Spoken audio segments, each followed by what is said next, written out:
Welcome to Alt Consulting Conversations. This series is drawn from my book Alt Consulting, but more importantly, it comes from what I have been seeing unfold in real time.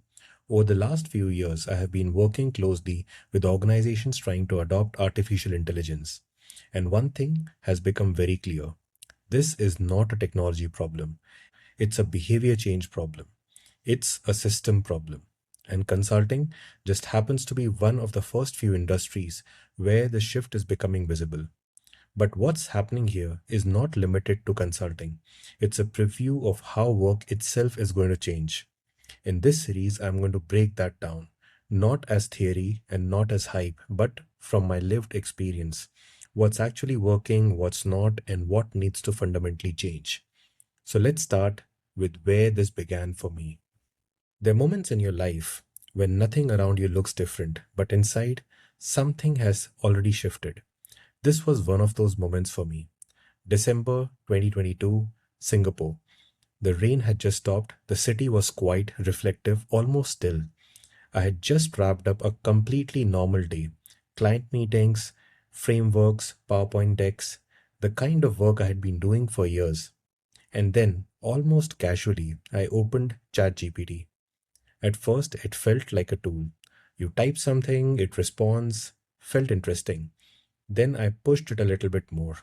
And suddenly it wasn't just responding, it was completing my half baked thoughts, connecting dots, suggesting angles I hadn't yet considered. And in that moment, I felt something I hadn't felt in a long time. Not excitement, discomfort. Because when you have spent over 15 years in consulting, trained as an engineer, shaped as a strategist, you develop a very clear sense of how value is created, what takes time, what requires effort, what differentiates good from great. And suddenly, things that used to take hours, sometimes even days, were happening in minutes, not perfectly and not reliably at that point of time, but fast enough to make you pause and ask, what exactly are we doing here? So I shut my laptop, walked out of the office, took the elevator down, and I remember stepping out into the night, the smell of wet pavement, the river reflecting the lights, and thinking, this is not just a new tool. This is the beginning of something much bigger. This is the beginning of the end, not of consulting, but of how consulting has always been done. That thought stayed with me because if you really break down consulting, or should I say traditional consulting, it's built on a very specific model.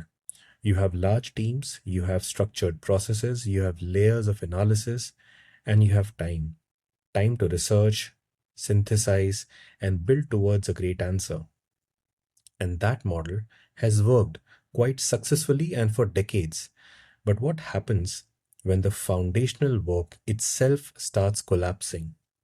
When research becomes faster, when synthesis becomes easier, when the first drafts becomes instant, when the time component, which the entire business model depends on, starts compressing dramatically.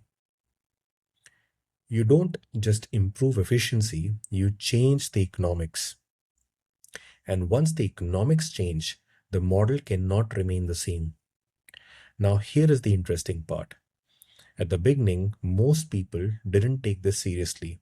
Even I didn't, because earlier versions of AI, as we all know, were not good enough. They made mistakes, they hallucinated, they lacked rigor.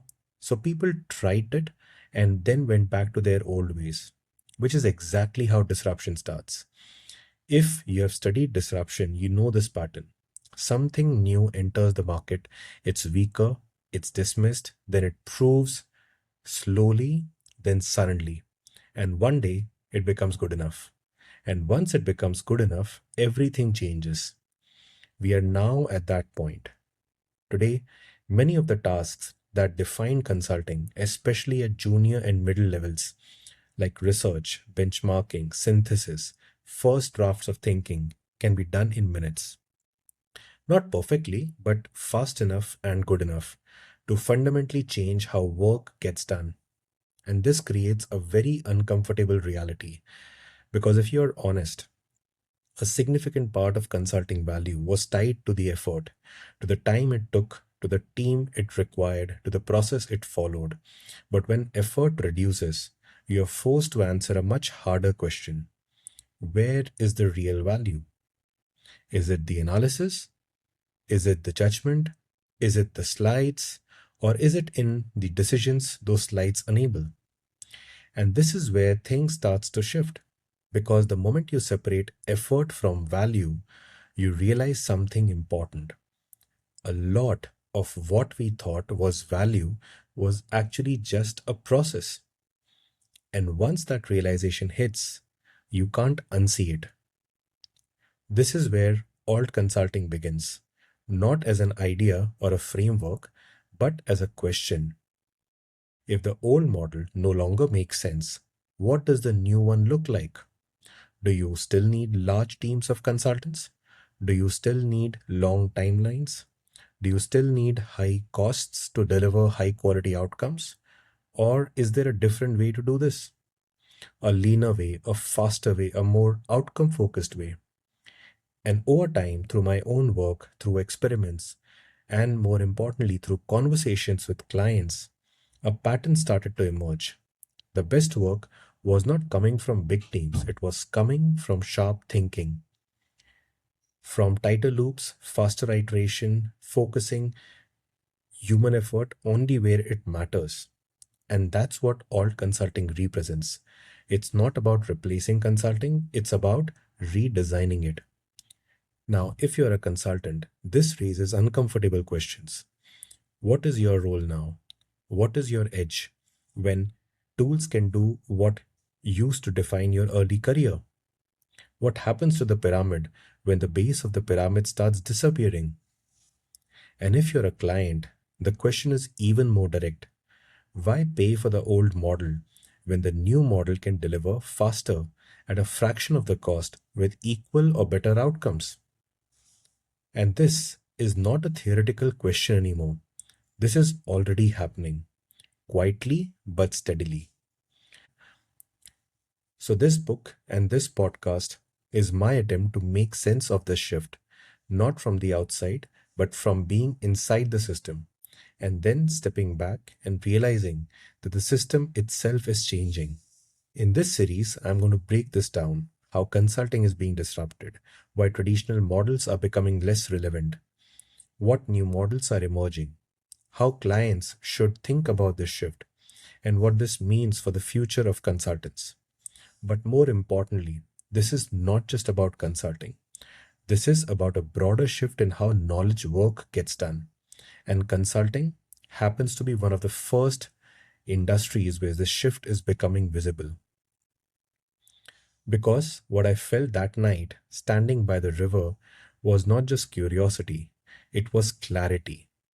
Clarity that something fundamental had changed, and that we were at the very beginning of a transition that most people still don't fully see. And the real question is not whether consulting will change, it is whether we are willing to change with it. Because at its core, this is not just a story about consulting, it's a story about how work is being rewritten. Yes, we'll talk about how AI is changing consulting, how the models are evolving, what new approaches are emerging, and what this means for consultants and clients. But we are also going to go beyond that. We will look at how AI adoption is actually happening across industries, whether it's working, whether it's failing, and most importantly, what it really takes to make it work. Because the hardest part is not building the technology, it's redesigning how people work with it. And that's the thread that connects everything in this series. Not AI as a tool, but AI as a trigger to rethink work itself. Because the future will not be defined by who has access to AI, it will be defined by who knows how to work with it.